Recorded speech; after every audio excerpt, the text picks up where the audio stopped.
欢迎来到早晚听书，与书同行，智慧相伴。我们平时可能都会有这样的经历，如果想挑选一些好电影、好书，经常会参考一些奖项的获奖名单。比如电影有奥斯卡奖，但有些朋友可能觉得奥斯卡的品味不够严肃，选择参考戛纳、威尼斯、柏林等欧洲电影奖。再比如文学有诺贝尔文学奖，但诺贝尔文学奖的覆盖面太广，所以喜欢看小说的会关注布克奖，喜欢看科幻的会关注星云奖。甚至你还能找到满足烂片爱好者的奖项，比如美国的金酸梅奖、中国的金扫帚奖，这些奖项都会评选年度最差影片。每年我们还经常能听到人们评论今年的奖太水了，认为获奖者不配，大家都能对获奖名单聊上几句。说到这里，不知道你有没有和我一样的疑问，不是说文无第一，武无第二吗？怎么世界上还有那么多的文化类奖项？这些奖项是怎么评出来的？他们是如何平衡严肃艺术和大众口味的关系的？奖项背后有没有什么交易？今天我们要讲的《生育经济》这本书，正是探讨这些层出不穷的文化奖项，包括电影、文学、音乐等。本书的作者詹姆斯·英格利希是宾夕法尼亚大学教授，普莱斯数字人文研究所创始人和主任，是一名文化理论家，也是数据驱动人文研究方法的领军人物。他致力于用社会学的视角和数据的方法来研究文化界。他不仅专门研究文化奖项，自己也曾参与过多次奖项评选，比如担任欧洲文化节顾问委员会委员、美国国家图书奖小说类评委会主席等，可以说是兼顾了内外视角。当然，本书也获得了一些奖项，比如纽约杂志评选的年度最佳学术图书。这本书不仅回顾了文化奖项的历史，更重要的是解释了文化奖项对整个文化界的意义。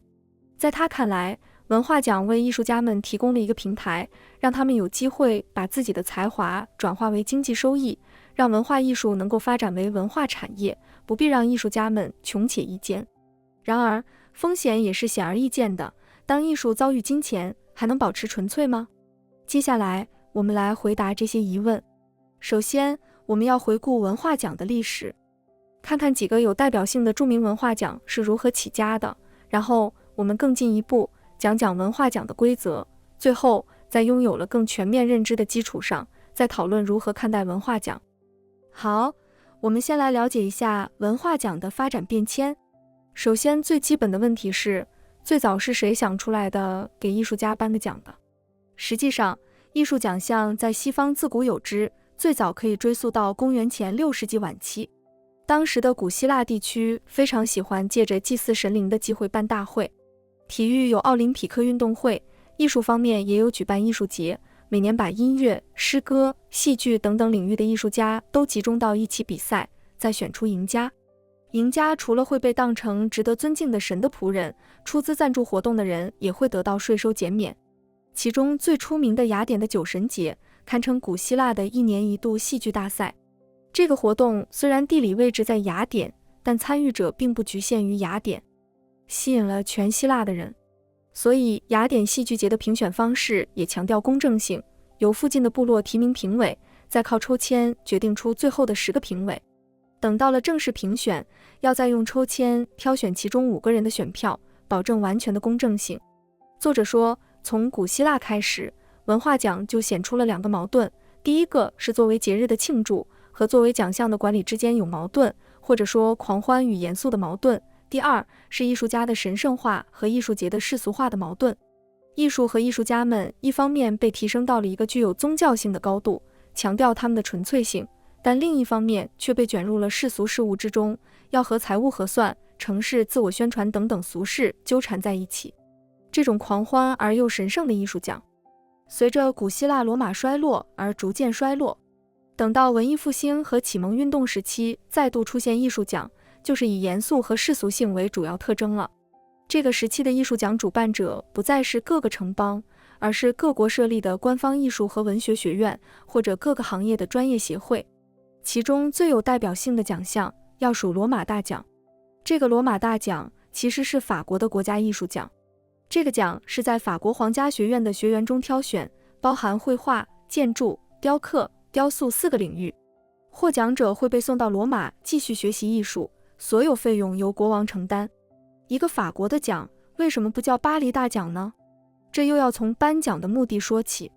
早在1635年，法兰西学术院创立，这个机构负责制定和执行法国的文化界游戏规则，特别是评判各个文学家的作品，根本目的在于巩固法国王权在文化领域的控制力，确保全法国的文化价值判断都要交到官方控制的专门机构。靠着这些机构，法国政府可以定义特定艺术风格为正统。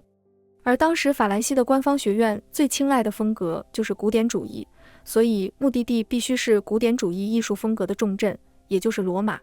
有意思的是，一开始参与罗马大奖评选的选手和裁判就是同一批人，由皇家学院院士来挑选学员。整个大奖其实处于一个内部闭环之中，不断强化机构自身的影响力。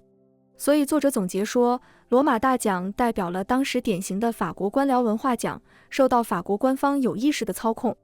是机构垄断文化话语权的工具。而最早文化奖的狂欢、流行、庆典等等元素则被严重压制。但我们可以看到，欧洲早年的文化奖似乎是谁创立了奖，谁就能掌握评奖的权利，这影响了后世文化奖的发展。文化奖的第三个重要时间节点是19世纪后半期，出现了非官方的艺术奖项。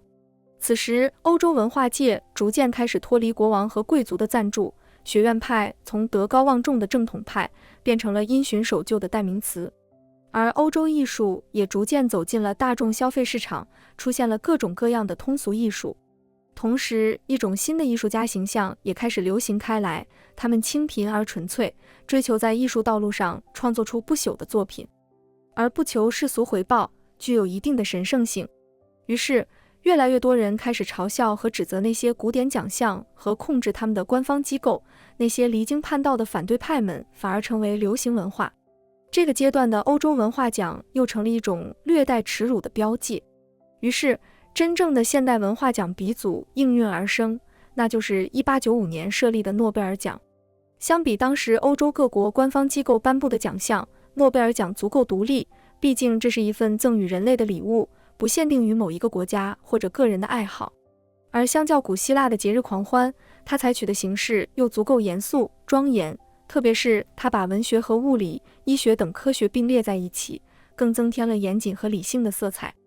诺贝尔奖代表了一种新的文化奖模式，一直沿用至今。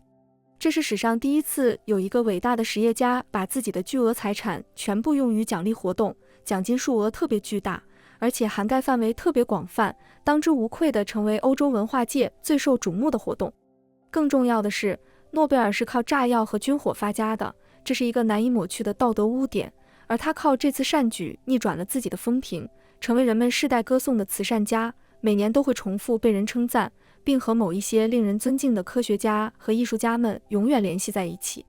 对那些有实力的赞助者来说，文化奖代表了一种新的声望获得方式。所以不难理解，诺贝尔奖设立以后，又出现了一大批新的文化奖，号称要填补诺贝尔奖没有涵盖的领域，比如新闻界的普利策奖，针对法国文学的龚古尔奖等等。但更重要的是，作者总结，诺贝尔开创的新模式在3个层面上发挥作用，催生出了生育经济，促进了文化的产业化。第一层是社会方面，文化奖发挥了号召和组织手段的作用，有非常多的庆典和活动会围绕文化奖展开，使文化奖的评选和颁发过程变成一种近似于体育竞技一样的游戏盛会，吸引大众关注，成为一个新闻事件。在文化奖的周边活动中，不仅仅有艺术家，还会有评论家、赞助商、记者、消费者、公关人员等等玩家参与进来，让他们在这个平台上能够各取所需。第二层是机制方面，文化奖形成了生产文化价值的权威，但是因为脱离了文艺复兴时期的贵族赞助模式，组织文化奖的责任落到了文化工作者身上。不同群体的不同奖项，一定程度上打破了文化权威的单一垄断。这种文化奖实际上赋予了包括艺术家在内的文化工作者们一定权利，让他们在幕后组织和管理奖项，监督成员或评委的评选，吸引赞助方或资助人，制定游戏规则。某种程度上来说，文化奖有时候会复制官僚结构，然后又会出现新的没那么官僚化的奖项，代表艺术独立和纯粹的那一面，和原有的奖项竞争。在这个不断迭代的过程中，新的奖项层出不穷，但并不总是能替代原有奖项，这一点也和下面的第三层有关。第三层是艺术观念，文化奖维护了大众心目中对艺术纯粹性、神圣性的观念。因为没有垄断性，所以所有人都有机会参与到得奖标准的讨论当中，比如关于谁更应该得奖的讨论，而这种讨论实际上比颁奖本身还要重要。虽然获奖者一般只有一个，但是没有任何奖项能够完全统一评委和大众对某个艺术家或者作品的意见。要讨论谁比谁更有资格获奖，首先就需要我们建立一套评判标准。虽然这些争论看起来是在否定文化奖评选的公正性，其实只不过是对具体操作过程有一些不同意见，可能是不同奖项之间的。比如中国电影三大奖华表奖、金鸡奖和百花奖，哪个更能代表中国电影的巅峰？也可能是单个奖项内部的，比如神仙打架的1995年奥斯卡奖、肖申克的救赎、低俗小说、这个杀手不太冷、阿甘正传，哪一部更值得被评为最佳影片？这种讨论本身就代表人们认可的有奖项来代表真正的艺术，通过不断讨论，逐渐形成并强化关于艺术价值标准的新共识。总而言之，文化奖的主要作用并不是简单的把钱奖励给某个受人认可的获奖者，而是文化奖形成了所谓的声誉经济。文化奖的赞助者拥有经济资本，但不一定能得到大众认可，而创作者们则相反，他们缺钱，但是拥有所谓的文化资本，能够获得大众认可，所以双方可以在文化奖这个平台上各取所需。公众会赞许主办方支持艺术文化，而文化从业者则能够获得更多关注，甚至是能够把自己的才华变现，并且双方都会获得自己需要的认可和声望。到这里，我们就来讲讲现在文化奖的一个主要趋势，那就是越来越多。到了什么程度呢？比如根据作者的统计，每年世界上颁发的电影奖可能比电影总产量还高。每年世界电影成片数量从1900年的300多部，逐渐增长到1970年的3500部左右，之后几十年都在3500-4300部之间浮动。而世界电影奖项颁奖节目到2000年的时候，仅仅在 IMDB 网站的记录中就已经超过900个，平均每个节目还包括9个奖项。如果每年全世界有1000项颁奖节目，那么每年电影奖数量大概就得是实际电影成片的2到3倍。文学奖的增长速度也远远超过了文学作品的增长速度。作者发现，英国在2战前只有6个重要文学奖，平均每1000本新书才会有2到3本获奖。而根据作者统计，到2000年，英国文学奖项总数近400项，也就是每1000本新书能对应50多个奖项。不同领域的文化奖为什么会不约而同的暴增？按理说，奖越多，不就越不值钱吗？这个现象背后其实是古希腊时代就存在的一组矛盾所构成的2大推力，一个是艺术的神圣化，另一个则是世俗的商业。从艺术的神圣化角度来说，从前面说过的2层作用，也就是体制和艺术观念上，文化奖鼓励不同奖项的竞争，在不影响艺术纯粹性的前提下发展声誉经济。所以奖项普遍采取了模仿和差异化2大策略。最开始增长奖项的原因，是因为模仿诺贝尔奖的声誉经济模式。不同领域的从业者都试图再设立一个自己领域的大奖，而每一个新奖都代表对一个新的文化领域成就的认可，让新的出版商、赞助者、艺术家可以从中各取所需。比如诺奖之后，法国出现了龚古尔奖，而龚古尔奖的成功又让英国模仿龚古尔奖设立了自己的文学大奖，也就是大名鼎鼎的布克奖。等布克奖取得成功之后，又扩大到了新领域，比如当代艺术设立了特纳奖，也称布克艺术家奖。在一个领域的大奖逐渐成熟之后，其他奖项不会偃旗息鼓，只是放弃模仿，反而会有更多采取差异性策略的竞争奖项出现，以使自己比原来的奖项更公正，更接近真正的艺术。以法国的龚古尔奖为例，设立后不久就成为了法国公认的文学最高奖，很快招来新的竞争奖项。比如当时有人抨击龚古尔评奖不公正，评委会全是男性，于是就另组成了一个全女性评委选出的费米娜奖。从奖项本身的存续来看，差异化越明显，奖项越小众，也就意味着自身的声誉经济模式越难以为继。所以奖项的增多最终并不意味着获奖者人数的增加，反而很多奖项最终都回到模仿策略，向更主流的标准看齐，把握商业性和艺术性的平衡。所以你会发现，最后最出名的大奖往往会落在一个比大众口味要更艺术，但是比纯粹艺术更大众的中间位置，而这又会促生出新的有独立精神的奖项，形成文化产业内部的不断迭代。比如说美国文学大奖的奖项迭代就很明显。美国文学的第一个大奖是1917年设立的普利策小说奖，是当时美国新闻大亨普利策去世后设置的，代表了美国文学自己的诺奖。普利策奖最开始就有新闻业背景，媒体关注度高，但是文学专业性弱。随着时间的推移，普利策奖的垄断被打破，1950年出现了美国国家图书奖。本书作者英格利希正好在2016年担任过美国国家图书奖的评委，他解释说，这两个奖的区别在于评奖机制。普利策奖的评选有2步，先由文学专业人士组成的提名评委会挑选出一批候选作品后，再交给一个评审委员会，而这个委员会由媒体从业者、大学校长等非文学专业人士组成，他们会决定最终获奖人。相较之下，美国国家图书奖则完全由专业人士评选，一步到位。但随着时间推移，人们又发现两个奖越来越重合，两个权威奖项分庭抗礼的局面走向结束。于是1975年又出现了独立的国家书评人协会奖，表达对两大奖项逐渐僵化的不满。然而好景不长，1981年，也就是书评人奖设立的第6年，美国3大文学奖全给了厄普代克的《兔子4部曲》中的第3部《兔子富了》。10年后，《兔子4部曲》的最后一本《兔子歇了》又横扫3大奖项。之后几年中，3大奖项的获奖名单都高度重合，标志新奖的重新主流化。差异化策略不断积累，有时候就会出现一些很奇怪、略带讽刺意味的奖项。比如英国有个利奇菲尔德奖，你肯定没有听过，因为这个奖只颁发给英国斯塔福德郡利奇菲尔德区这一区域内的以历史或当代为背景，而不是以未来为背景的未公开出版的最佳小说。不过，这种奇怪奖项的代表还是所谓的讽刺奖，他们颁发的是最差图书奖、最糟演员奖之类的反面典型。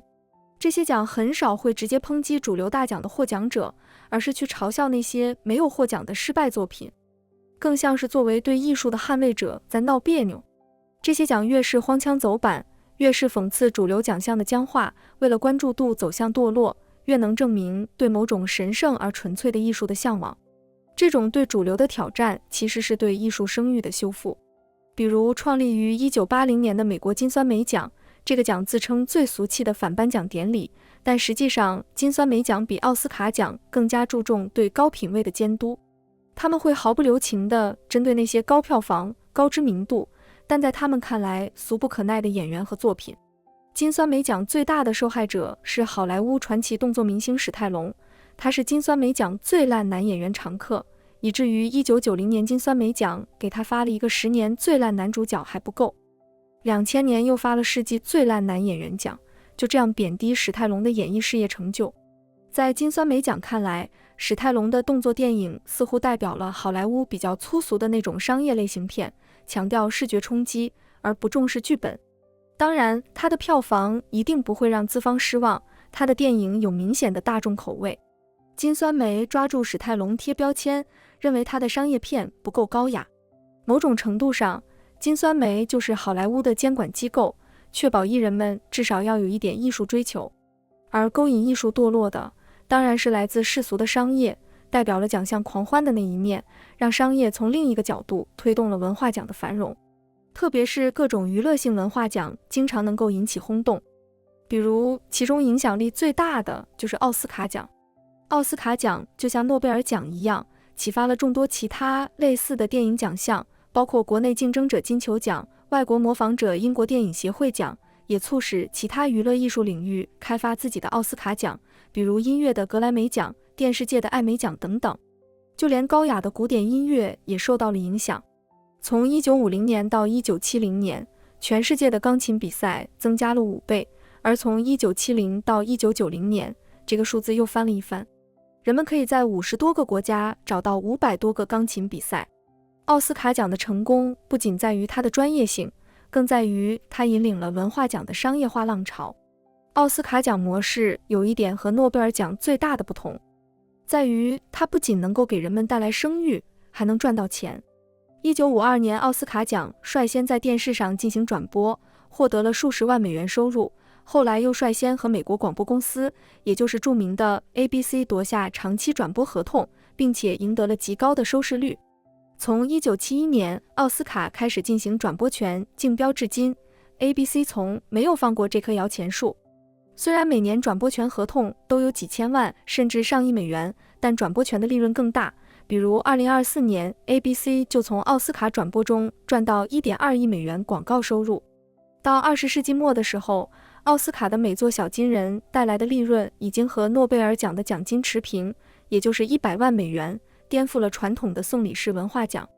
这还没算颁奖礼给主办城市带来的收益，比如洛杉矶每年就估计因为奥斯卡奖增加 1.7 亿美元收入，还有7000多个工作岗位。颁奖变得如此有利可图，以至于转播方和赞助商更加热情地参与到了新奖项的设置和推广之上。有些奖项坚持要有专业性，比如金球奖，而有些则主张直接迎合大众口味，比如 MTV 奖，他们有最佳接吻、最佳打斗之类的通俗奖项。但主打差异化的奖项越来越多。1971年，美国各大电视台上的颁奖节目时长全年总共也就 9.5 个小时，而到了20世纪末，每年占用黄金时段播出的颁奖节目总时长已经达到了60小时。奖项之间也逐渐形成了一种等级默契。从去年冬季开始进入颁奖季之后，每一个奖项都被当成奥斯卡的提前预告，指示性越强的奖项地位就越高，比如金球奖。而奥斯卡奖当然是整个颁奖季最后的高潮，独居于金字塔顶端。在70年代取得辉煌的商业成功以后，奥斯卡模式更是走向全球，比如1976年法国设立了凯撒奖，中国在1981年设立了金鸡奖等等。总结一下，就是欧美文化奖一方面会为了维护艺术的纯粹性而不断迭代，甚至出现专门嘲讽的奖项，另一方面文化奖在巨大商业收益的吸引下在不断扩增，最后形成了奖比人多的局面。这正好说明了欧美文化奖已经成为了文化产业普遍接受的游戏模式。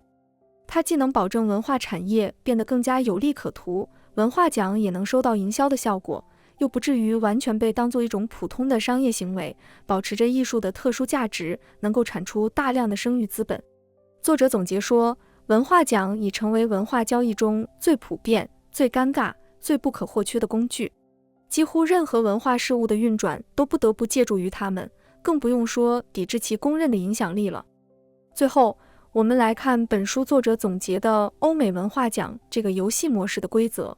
首先，一个欧美文化奖的成本有多高呢？这个问题其实没有确切答案。对大多数奖项来说，颁奖成本大约是奖项价值的10倍，而且还需要一大笔启动资金来维持每年管理、评审和颁奖所涉及的成本。对于那些长期运作的大奖来说，由于有足够的品牌价值，能够吸引大量赞助商，每年为了颁奖花掉几百万美元预算是家常便饭的事情。比如建筑界的普利兹克奖，要负责把评审们送到世界各地参观被提名的建筑，光报销差旅费就得有数十万美元。大多数家底只有几万美元的奖项也有穷的办法。比如作者发现，在评奖行业的工作人员中，志愿者或低薪员工的数量惊人，他们高度依赖专业上的关系和义务的网络、友谊以及利益的交换。换句话说，维持奖项运转靠的是社会资本，而不是经济资本。这方面受灾最严重的是评委们，他们的评选工作可能非常费事，但是往往又收不到多少钱。比如图书奖可能会要求评委阅读超过100本书，就算是读得快的人来说，可能也得要在3个月内平均每周花费40小时来读书。作者在书中引用一个布克奖评委坦白，如果你算一算，显然人们不可能把它们都读完，撒谎是惯例。但是文化奖作为一种声誉经济，对评审们来说，被提名为评审是对他们成就的认可，他也能够获得声望。特别是那些重要奖项，以后是能够写进简历的。而对奖项来说，也是希望用评审所拥有的声望为奖项贴金，是评审用自己的声望给奖项的投资。所以很多奖项一开始都是靠大牌评委一炮而红，先积累足够多的声誉，然后再设法达到一个可持续发展的水平。这有点像那个笑话，我先跟巴菲特说我是比尔·盖茨的女婿，要他50%的股份，然后我再跟比尔·盖茨说我有巴菲特50%的股份，让他把女儿嫁给我。第一步其实是最难的，你得先有足够的社会资本，让你能够动用人脉找到巴菲特，而后面其实反而简单很多。作者总结，评委们参与评奖并不是通过工作换取报酬，但这还是一种经济交易，因为他们出借或投资了自己的声誉，将声誉投入流通以得到回报。文化奖自身也得到了总回报的一部分，并从交易中象征性的获利。不过有意思的是，作者发现很多欧美文化奖不是靠正面新闻，而是靠丑闻炒作起家的。他们在流量时代之前就懂黑红也是红的道理。比如诺贝尔文学奖第一次颁发时就没有发给托尔斯泰，而是给了一个不出名的法国诗人。要知道，托尔斯泰可比诺贝尔还有名，而且接下来直到托尔斯泰去世，他都没有获奖。这虽然堪称诺贝尔奖的最大丑闻，但正是因为这个丑闻，诺贝尔奖才会拥有更高的知名度。类似的还有布克奖，一开始没有什么名气，也没有多少奖金，但是从1970年开始颁发，布克奖连续几年都闹出丑闻，要么是获奖者大骂赞助奖项的布克公司，要么是评选标准被人质疑。但布克奖的管理方把丑闻都当成了重要的宣传机会，让奖项本身拥有了更高的知名度，最终在几年后获得了 BBC 的转播合同，站稳了脚跟。最核心的问题是，主办方怎么保证奖项的品位够高，不至于损伤未来的声誉？这就是奖项管理者需要动脑筋的地方。他们既需要请有声望的评审，又不能让评审们太自行其事，而是要在一定范围内做出限制，使最后的结果符合自己的需求。书里总结了几个步骤或者原则。第一，当然是限制评选资格。其中有一个小技巧，就是要求入围者必须同意出席颁奖典礼，这就很自然地把那些和管理方有矛盾的候选人排除了。第二，就是通过由管理方主导的提名环节，进一步缩小范围。第三，就是在增加初审机制，把有潜力的获奖者高亮出来。很多时候，这些初评员要么是管理者本人，要么是管理方的工作者、同事、朋友等等。最后，管理者还可以通过增减评委会人数，让评选更受控。这些操作会随着奖项的官僚化、机构化而不断增加，最后管理者会成为评委们的评选者，实现文化奖的权力转移。书中引用的作家评论说，决策权从写书的人向买卖书的人转移，文化奖也因此拥有了更多的商业营销价值。好，篇幅有限，这本书的精华部分就讲到这里，我们也可以重新建立自己对文化奖的看法。文化奖是文化产业发展的结果，也是动力，它是各方交易的平台，使艺术创作的经济回报变得更加丰厚，也让金钱的力量更深地干预艺术创作。我们会发现，有些主流文化奖的商业性会增加，或者越来越不敢冒风险评选一些冷门佳作。但其实，文化奖的商业色彩并不一定完全是坏事。如果没有文化奖提供的商业机会，文化产业不会有今天这么繁荣。所以，作者会不无惋惜地说，文化奖似乎总是在真正的文化活动与肮脏的竞争和贪婪之间摇摆。当然，这不是说我们就完全不信任文化奖了，而是说，既然了解了奖项的迭代原理，我们可以选择性的去关注那些新兴的奖项，而了解了狂欢和严肃的矛盾，我们应该更冷静地看待每年那些眼花缭乱的艺术大奖，把关注点放得更广一些，挑选更适合我们自己口味的作品。恭喜您又听完了一本书，